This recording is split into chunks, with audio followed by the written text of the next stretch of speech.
Hi there, let's take a look at this new set of essays of yours. Okay, chip manufacturer, let's see.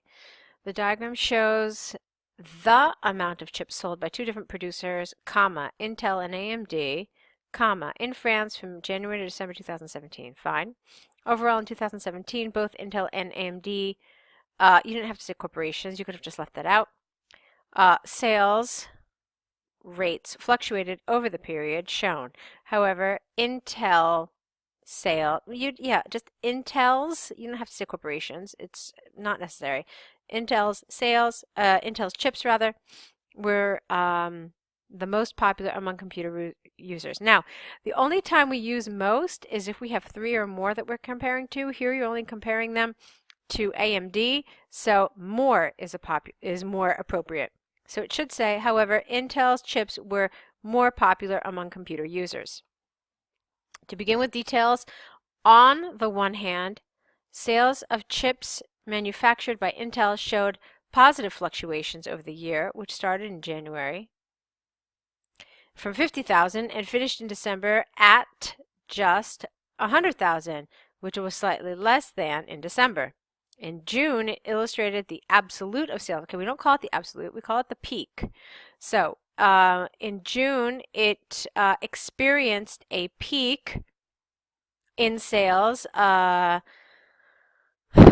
both manufacturers. I guess I would have just stopped here with sales. It reached a peak of sales at the figure of 125,000. What I'm trying to do is I'm just trying to correct some of this vocabulary to make it more IELTS appropriate and also grammatically to make sense as well. The sales numbers were almost the same at around an average number of 75,000 in August, September, and October. In April and July, sales were at its, without the apostrophe, lowest indicator of 25,000, which was around 3 times less than in February, March, and May. Okay, I got to be honest with you, it's a little difficult to follow. I mean, some of the things you're doing are nice, but all right, check it out. You go from January and then December, which I don't really necessarily mind because it's always really important to know the beginning and the end. And then you go to November, and then you go to June. And then you talk about August, September, and October. Then you talk about April and July. And then you also mention February, March, and May. So if I were to try to draw this, I would probably have some difficulty.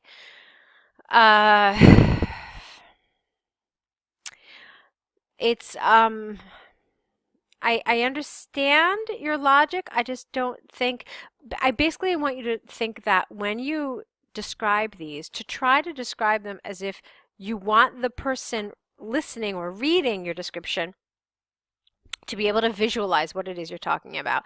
I found that rather difficult here. Let's see. And also some of the language was just not IELTS-like. What I mean is that for task 1, there is a very specific IELTS vocabulary that we use, so I'd like you to familiarize yourself with it. You can find it very readily in many, many places. So that's one thing I would have liked to see here. I didn't feel like some of this was really IELTS relevant. Anyway, let's take a look at the paragraph about AMD. On the other hand, AMD sold twice less chips. No, half as many chips as Intel. Half as many chips as Intel in January, and then sales in February reached a peak at just over 120,000, which was 10,000 more than sales in July. Again, now why are we mentioning July here? Is that the second peak? If it's the second peak, then tell me why we're mentioning it. Otherwise, it just seems kind of random. In September and October, sales increased to 90,000 and 85,000 respectively, but fell, not down, but just fell, to around 40,000 in March. All right, that doesn't make sense because September and October are at the end of the year, basically, and then you're telling me that they fell in March, which was like 6 months earlier, so that doesn't make any sense at all. Because So they didn't actually fall from those months. They were just less in those months. So you can see that the way you kind of go back and forth here, it's just not really helpful to the reader who's trying to visualize this. Okay, so 40,000 in March, April, and December, and dropped, I don't know what that means, dropped of twice. Do you mean dropped in half? But half of what? Half of this 90, half of 85, half of 40,000? I'm a little confused. The unpopularity of AMD chips was shown by no sales in June and only 5,000 chips sold in November. Okay, so those are the two things. I found that in terms of the way you organized your ideas, it was difficult to follow, and a lot of the language was just not task one appropriate language. So that's something I want you to review. And just try to, like I said, try to write these as if you want the person who's reading your description to be able to visualize and be able to at least roughly draw what it is you're looking at. Okay? All right, let's go to your task 2. This is the one about local food. Let's see what you said. Experts throughout both the developing and developed world have debated whether overseas or local food is beneficial for countries. Not only countries, but also the environment. Don't forget that. Some believe that the environmental and economic situation could be improved by only local food production. However, you need to have some sort of a contrast here. Personally, I disagree. This essay will argue that the environment and economy benefit also from imported food goods, using examples from the Kazakhstan government and new technology to demonstrate points and prove arguments. On the one hand, there is ample evidence that some products can be produced and transported only from certain countries, such as China, Italy, and Canada, and so on.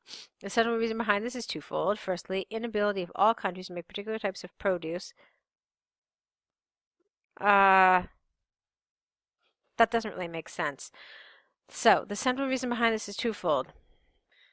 And what's missing is basically a verb. So, the central reason behind this is twofold. Firstly, let's see, because of geographical location, not all countries are able to make particular types of produce. All right, something like that is what you have to say, but you have to make it a sentence. Secondly, or you know what? And then here you also need to add to it. So explain to me what you mean. Like, for example, countries in northern countries are unable to make tropical fruits, for example, like mango or papaya. Okay, so something like that is an example that you would need. Secondly, the weather conditions, plural, of some countries hinder a whole year, an all year, not whole year, an all year production cycle. The Republic of Kazakhstan, for instance, has to ship huge amounts of Brazilian bananas because it is impossible to grow such tropical fruits in this country. At the same time, the government of this Eurasian country year by year increases custom taxes for almost all foreign goods.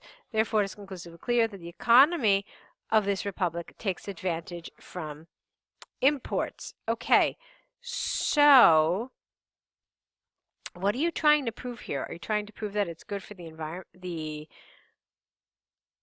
I'm not really sure. The only thing I can see is that you're saying that you disagree and that it's good for the environment to import foods.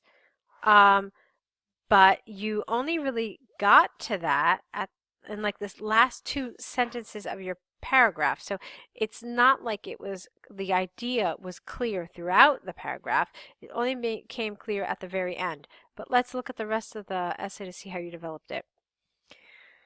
On the other hand, although there is a case for local producers enriching the environment, no, you never said anything about that in the previous paragraph, so this is an inappropriate linker. That would have made sense only if this is what you argued in the previous paragraph. The impact of transported food cannot be overstated. This is largely because there is no statistical data showing detrimental effects of goods transit, this should be S apostrophe, on climate change. For example, nowadays transnational companies use technologically improved and eco-friendly types of trucks based on hybrid motors, S, for delivering their foods. Consistent with this line of thinking is that these importers not only try to reduce gas expenses of their budget, but also try to protect surroundings from air pollution. How? Don't just tell me they do, but tell me how they do it. Okay? So, fine. All right, let's look at the conclusion, then we'll talk about it a little more. From the arguments and examples given, I firmly believe that the food which travels long distances to ensure product safety of customers has more economic benefits and no negative effect on nature conservation. It is prognosticated that food transit will increasingly grow in importance because of the rise of food consumption. Really not sure about this word. Why don't you just say it is predicted, which is a definite winner. Okay, now, what you did is you essentially argued the positives of imported food. It's not really what they asked you about. They asked you whether you thought locally grown food is better for the environment and economy. And so you essentially what you did, in a way you could say that yes, you argued your point by showing how the opposite is beneficial, but this is a really indirect way of doing things. And if you have an examiner who is kind of really open-minded and will say, well, you know, by showing that the opposite is beneficial, in a sense, the writer is showing us that what is being said here is not beneficial. So maybe, okay, but you're really, you're risking it. I would have much preferred you to say why you think this, why you just disagree with this particular thing. So you want to say that it's not better for the economy to have local food, okay, and then you could have said that local food is not better for the economy for a wide variety of reasons. For one thing, it does not gain the tariffs that imported food does. Okay? And these tariffs, you know, are then collected by the government to use for whatever, I don't know. So that's how you should have dealt with it. Why else could it not be beneficial for the environment, for the economy? And then here, so you basically just disagreed with the argument. I guess this was okay. I didn't mind this one so much. Yeah, so this paragraph didn't really have as many problems for me. But let me give you also a suggestion that I have seen in some really successful essays. They actually said that focusing on locally grown produce is actually bad because it could be detrimental to the environment. You're forcing land to be used for growing foods that basically the climate is not suited for. And so this in turn leads to soil erosion, which is very damaging for the environment and so forth. So you're really doing yourself a favor by only using the local land for things that it is suitable for, and then getting other food products from other areas. So that was one way I've seen this paragraph developed that I thought was really successful. This was, like I said, this was okay, but this for me, I was a little kind of on the fence about. I would, like I said, I would have developed it a little differently. Okay, the other thing you have to look at is your grammar. Make sure it's more accurate in the future. So go ahead now and correct these essays. Return them to us corrected, add to your error correction list, and send us a new set. Think about some of the things that we've talked about here. Make sure that you're answering the question as it is posed to you as closely as possible. Okay, and let's meet back here with your next set of essays. Good luck.